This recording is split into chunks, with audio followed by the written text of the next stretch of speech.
You get to the studio. My name is Janeane Garofalo, and I'm on my way up to the Conan O'Brien show here at 30 Rockefeller Center in New York City. Here I go. Watch me go now. And they send somebody who probably doesn't really even work there, but you don't know that.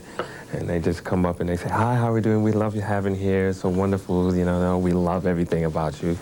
Ooh, I never saw that picture before. Thank you very much. You're welcome. And they tell you a whole bunch of stuff to swell your head up, and then they send you downstairs, and then usually the talk show host makes fun of you. And then you leave. That's it. They give you a T-shirt and a hat and say, "Well, thank you very much." Thank you. Hi. Hi. Oh, there's a... Oh, I'm sorry. That's okay. Good boy. Thank you. Is it okay to take a photo? And don't worry about anybody says how you dress. You're fine. Oh, thank you. That helped. Thank you. Cheese. Thank you. You go on there because you got a movie coming out, and they show a clip from it, and you talk about it. They don't find out very much about you when you're on those shows. Oh, we're in the lobby, NBC Studios, on our way up to the Conan O'Brien show. I'm still straightening my bangs manually, and here we go. Thank you for carrying that bag. You're welcome. Actually, we have some stuff for you in here. We should probably You're kidding. carry around with you all. This- Some clippings. Some of your clippings. Oh, this thing ran in Us Magazine of your belly. There's me showing my new tattoo around my belly button. That's a cool tattoo. That's you great. could connect the dots late at night. Why I don't dress up and do things is because I feel fashion industry, for the most part, ignores me and most women. They not only ignore you, but insult you in the way that they make sizes that don't go above an 8. Wow, I'm really saying something there, aren't You I? are. Oh, are we here? I'm sorry. It's okay. Gina, she just left. Why's she calling over? Is that Gina? Yeah. It's a line. We're not going to do it now. Oh, man, it's a madhouse back there. You know, people running around and looking for makeup and looking for this, that, and the other. And sometimes they have to look for the artist, you know. I don't know who these people are. They've been following me all. I don't know who they are. You're an empty for a phone. Good deal? Thank you. You're welcome. If you need anything at all, can I get you anything right now? I'm fine, thank you. Okay. Okay, thank you. This is a note from my friend Amy Poehler, who must have been on the show today. Janine, please try and keep the farting to a minimum. Mr. Winwood, that's Steve Winwood, who's on the show, Steve Winwood. has been complaining of a sore throat. Sincerely, Amy Poehler, NBC Flatulence Control. Is Conan in there? Conan's in the green room. Let me just grab him for a second. Green room. This is the dressing room that they utilize for any guest of the show, and they put your name on it for the day. So this is where you wait until your time is called or happens on the show, and then you go and sit on the chair that's for you, and you have your own mug when you're out there with your own water. When you get there, the producer comes to you with a printout and says, okay, he's going to ask you this, you remember your answer, you know, and you kind of rehearse it in some strange little way. And then you go out there and you meet the guy, you know, and then you do this thing and you try and have fun. You know, you try not to answer the way you said you were going to. Really? Let's see who it is. Hey. It's Frank Smiley, geez. the segment producer I told you of earlier. Everything looks great. Bye. Wait, let me look at that page. So Conan's gonna, okay, press to or know where you are. Ask the same questions all the time. Oh, right, are you dating any? Right, and is he'll that- say Times Square is really developed now. Right, it's a Have you seen it? And then you're going to say there's a giant Starbucks. Starbucks on Broadway. Okay, okay. So the same as Steve McQueen. How old I am, Army brat. You never talked about Ireland in the last appearance. Oh, I didn't. And he has a whole Okay. thing about, you know, you talked about McLobster being like the town drunk. See, now that's a tough thing to be in Ireland. Is a town drunk. See, and then people, letters, we get letters. The Irish aren't drunks. But Conan can say that because he's Irish. You know what I mean? And you know, and he's a really bad drunk. He's a horrible, Okay. and he's got lots of problems I've with heard Conan substance is abuse. a bad drunk. Not to mention his masturbation. I know. Chronic masturbator. Yeah, but don't tell anyone. Chronic compulsive. But God forbid if anybody in Europe Pathetic. knows that. Yeah. Sad masturbator. He weeps. He masturbates and weeps in his office before he does the show. But he says it gets him ready to go. So, you know, to each his own. Okay, I got it. Okay, and the only other thing, if we needed one more thing, parents' management training. at Bloomingdale's. No, I oh, think. that was something of my mom, who's dead now. Thanks for bringing it up, Frank. When I was younger, I said I wanted to be a comic. She said, just if you could get into a management training program at Bloomingdale's. I don't know why she picked that or why she wanted that, but she felt that would protect me. It's funny, except for the dead mother. I'll leave the dead part out. Okay. Okay. All right, so, all right, we're good. All Okay. right. Bye. You have a few 15, 20 minutes, half an hour before you have to go on, and you just sort of hang out. Wait till it's your turn. You go into a little cubby hole, there's a mirror, there's a chair, there's a potty. Everyone, you brought your friends, they sit down. Hi, come on in. This is Mary Beth. This is Mary Beth, my friend. Here's your birthday present. We have to do this on this so people think I'm a nice person. Look, I get presents on this. That's an empty box. That's an empty box. Meanwhile, the door to your dressing room is always, come in, Kate, blah, blah, blah, blah, blah. Close. Hello, come in. Checking on you. Everything I'm all right? fine. Kate, yeah, come in, blah, blah, blah, blah, blah. Close. I mean, 500 people in and out of the dressing room. Watch whoever, whoever the host is on television in your room until it's time for you to go down. Okay, that's fine. Such a science. Well, I get very nervous, which means that I can't breathe and I'm very thirsty, and so I go out with cotton mouth and my heart racing. I think I giggled all the way through the Jay Leno show and never got a full sentence out. I don't know anyone who does the talk shows, including people who do them regularly, who doesn't feel like throwing up before they go out there. And I literally, on the Arsenio Hall show, just stopped in the middle of a sentence and went, I'm sorry, I lost my train of thought. And there was no laughter, there was nothing. It was awful. It was awful. Yeah. Definitely. It's horrible.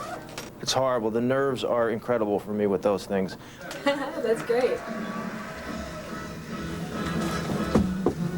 Because you're so nervous, you only have 5 minutes on this date, and you've got to, make them love you. That's the boyfriend of the girl who wrote me the note when I came in here. Oh, really?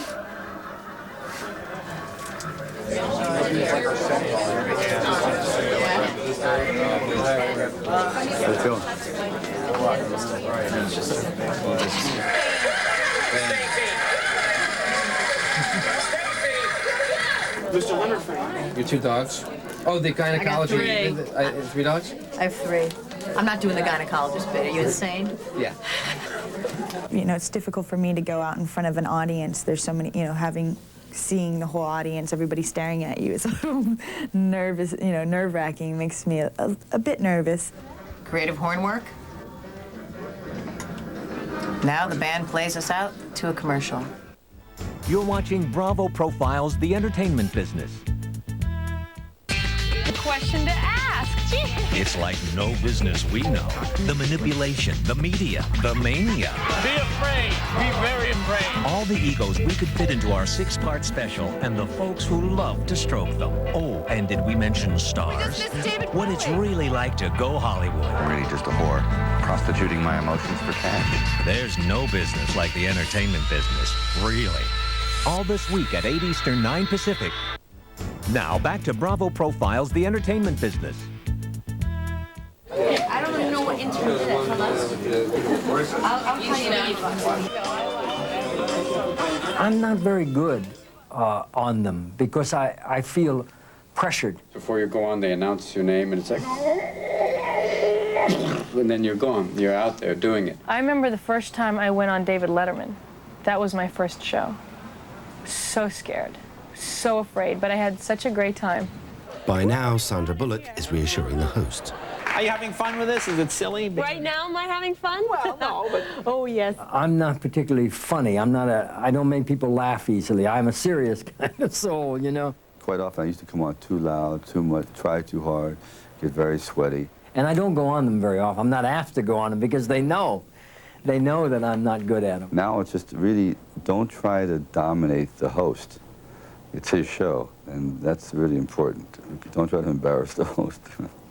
Some talk shows are wonderful. Some, not every experience is great. Sometimes an interview could be like, an autopsy on the living. Sometimes it could be like bobbing for piranha, whether, it depends on if you know, it's that thing of feeling comfortable enough with the person. It's all related to what they hit you with the moment you walk out. Some interviewers are kind of like, hey, nice to have you here. You're like, ooh, okay, we're ready. Then you come back with, hey, nice to be here. Let's get loud. Let's be loud for no reason. Or sometimes it's very comfortable. Sometimes they have low lighting and people are talking to you like this. It's almost nice to have you here. And you went, wow, nice to be back. Thanks so much for the chicken. You know, you want to find the right level. Everyone has gone into late night as we start off new shows with like, well, this is going to be different from others. We're not going to do so much talk. And then you realize, you know, you're doing 235 shows a year. You better talk because it takes a lot to fill up an hour every day. So I think beyond that, you know, you play off of having a studio audience or not having a studio audience, having a band, not having a band. One thing's constant. It's very strange. Normally you're sitting, someone is sitting behind a desk. It's an interview for a job. A curiously formal piece of office furniture. Desk. I wish it wasn't there sometimes. You want to just go up and be able to touch the person. Where the guests sit, but of course you've seen this on television. Here's what you haven't seen. Look what goes on behind the desk. Is the desk real? Yeah, I think it's a real desk. Look, it's a cheap prop. I mean, it does what a desk, you put things on it and sit behind it. The desk is probably a protective mechanism for someone like myself being on the show to give the host a bit of distance. I sense that it's real. I don't think there's no drawers or anything of that nature. I'm not wearing any drawers either. Then there's the ubiquitous window onto the world of glamorous LA or New York. The real reason for those cityscapes is to give depth. Because the show has no intellectual depth at all and no emotional depth, you have to give them visual depth. How about the new game, spray the audience with sewage? It's just a talk show convention. The tie, the jacket. I love the conventions because people get lulled into a false sense of calm by the conventions. They think, oh, he's a nice guy, he's wearing a suit, he's got a desk, there's some pencils there, there's the cityscape behind him, it all looks professional, and then you can act like a complete ass. Out of park, here we go. Right there, and we slowly... We're off. There we go. Yeah!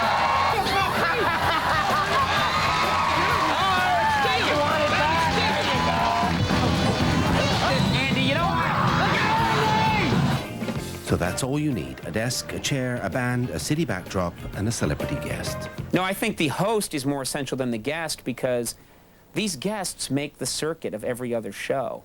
And what defines the program are the people that are part of the show, myself and Andy, and we define what the program is and the Max Weinberg 7 and the comedy that we do. That's why people tune into the show. If you want to be completely brutally honest about it, people can see Janeane Garofalo on lots of other shows. The next guest tonight has appeared in the films Reality Bites and The Truth. Currently, you can one more time. Hi. You ready to go? Yes. Here I am, leaving my dressing room on my way to do my segment on the Conan O'Brien show. My name is Janeane Garofalo.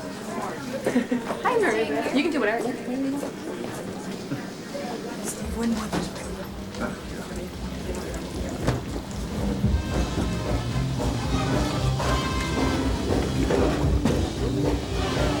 Good luck.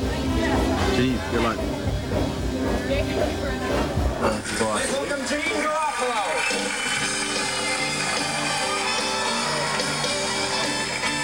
You kind of get rushed out there. You sit in very small chairs. The sets are tiny, especially for someone like me. They're like doll sets. Someone's told you exactly how to sit on the chair, and you kind of know what you're going to talk about. But then all of a sudden, like, you get out there and you see the audience staring at you and you realize it's your responsibility to be entertaining in 4 minutes. And then you sort of kind of remember that this is live going all over the world, but then you can't think about that. And you just try to be with the other person. Hello. How you doing, Janeane? I'm good, thank you. Thank you. Hey. How do you know he's talking to you? Oh, I'm sorry. You're right. That's terrible. I just displayed horrible ego, didn't I? Yes, you did, and your hands are freezing. Because it's freezing back there. Yes. It's freezing while you wait. It's always freezing. And there's always all this, you know, it's live, get out there, you know, there's all this tension that everyone is sort of hiding, you know. How you enjoying your big press junket here for the movie? You having a good time? Oh, yeah. Well, when you have a movie come out for 3 weeks, you get asked, like, the same 5 questions over and over and over again. to the point where your brain becomes like clay? No, first 2 years solid of this show, every interview I did, whoa, David Letterman, pretty big shoes to fill. Again and again and again. Yep. And it got to the point where you'd get that question and you were just speaking, but it was robotic. Oh, I know. Yes, I have a lot of respect for him, but we're going to try to go our own way and do our own thing. Yeah, no, it's totally true. Do you like it here? I mean, like, because it's changed. New York, everyone who's been in New York a lot is not happy with the changes. They're cranky about the changes. They're You're saying, leading me somewhere, and I don't know where you're leading me with this. I'm leading to a story about how handsome I am. I must be addled. My brain is addled. Which? I'm just making conversation. Are you really? There's no prearranged story here. I'm sorry. I thought that. I'm confused. I hate to break the magic of the moment, but I honest to God don't know where to go with that. I was just chatting. There's no prearranged. We don't prearrange stories on this show. It's just chit-chat. No, I'm not accusing you of prearranging. There's no prearrange. It's the story about Starbucks and. Starbucks. Okay. Starbucks. Well, that was an odd way to entree into it. I was told you were going to say there's no Starbucks. There's no discussion before the show about how we're going to get into something. That just doesn't happen.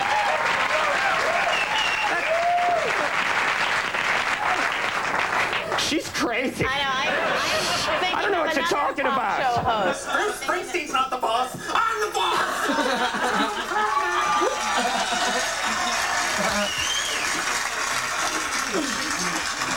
See, it worked out better. You got a bit out of it. You got a comedy bit out of it. That wasn't a bit. I just wet myself. Oh. We're gonna have to save the story for next time because What story? The Starbucks. Oh. Janeane Garofalo, we always love it when you're here. Thanks a lot for coming. Thank you for Best having of luck with the movie. Thank and next you. time, let's prearrange something. We'll be right back with Steve.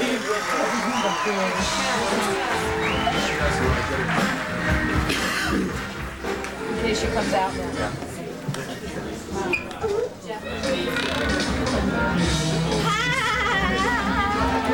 So how was it? Oh, it was fine, except for the fact that I didn't know what story I was supposed to be being led into, and so I panicked. I thought it was funny. It was weird, but I liked that. We were making fun of, there's no talk show. What are you talking about? And the audience picks up on that. It gives you something fun, you know. How spontaneous is the whole thing out there? That was because I obviously had a brain glitch and didn't remember what I was supposed to say. So we talked about it, and then Conan's outburst was spontaneous. So that was fun. That was TV. It was. That's TV for you. That's what it's about. I don't think anybody's had an interview with Janeane Garofalo like the one I just had, where I start screaming at her and pretending to have a nervous breakdown. It's a little different, and saying, you know, cuckoo, you're crazy. I mean, the interview we had tonight was really fun because the interview fell apart, and we had fun with that and made fun of it. You know, guys, I'll just come out, okay? Are we really bothering you? Yeah, I'll come out, okay? Because I was in the middle of something really good about my upper body. I'll come out. Don't worry about it. Sorry about that. Publicist, right? Yeah, what are you going to do? I know. When you're a star. But isn't she beautiful? I know her. She's really nice. Oh, my God, that was on camera. I know her. That is so embarrassing. Oh, well. The guests' 15 minutes of friendly banter are over. Everyone's happy. The stars have helped push their latest product. The show has filled airtime cheaply and entertainingly. Just get right up there. And the host has another 500 friendly chats to look forward to this year. So the host is of utmost importance. The celebrity guests, they're nothing. Does the show make the star, or does the star make the show? I think that's a good question. Because I'm always amazed at what people respond to in terms of, you know, you could have a big guest on, and then people stop you next day in the street and say, hey, do you really have a cat? And you go, yeah. Oh, well, yeah, I have a cat, too. What's your cat like? And, you know, Arnold Schwarzenegger was on. Oh, well, yeah, I saw that. But tell me about your cat. And then, you know, it's those small moments. You know, people are sitting in bed in America watching the show, and how your life relates to their life is important. If you have similar interests and like the same things, there's sort of a bond there because they're seeing you every single day. You know, when you get letters from people that say, oh, I am a nurse, or I'm a policeman, and you talk to people who deal with just the worst possible side of people all the time, and they say, oh, I enjoy coming home at night, and I get in bed, I turn on your show, and you have a few laughs, and you give me a laugh before I go to bed. Well, that's really the idea of the program. And for that simple task, you'll earn between $2 and $14 million a year, helping to keep the wheels of the entertainment industry turning. I don't know what entertains people. Sometimes I think that our show isn't even that entertaining, but people at home are really lonely. I'm shocked. When most people meet me and tell me that they're a regular viewer of the show, they soon afterwards describe the medical ailment that keeps them up at night. People say, Conan, I watch your show every night. And I say, well, thank you. And they go, yeah, I have this rash on my hand, and it burns at night, and I have to get up at 12:30 and put a salve on it, a cortisone salve, and then I notice your show's on and I watch it. That's usually how it happens. So I don't have a big ego. Anyone that, my core audience, the core audience for our program that's on at 12:30 at night are people in institutions, penitentiaries, the mentally insane, and people with some kind of physical ailment, and mothers with newborn babies. And so if I can exploit those people, then I'm the better man for it. You're supposed to interrupt me after 5 minutes. I'm ignoring you. I want every of these people fired. I want you hired. Hello. Hello. I generate a lot of money for the network. Leno generates tons of money for the network. Letterman generates a lot of money for his network. That's eventually the reason that they keep us on the air. It has nothing to do with artistic integrity. I found that out about a week ago. And I was really disillusioned that the networks want to make money. I'm still not over it. I'm on antibiotics.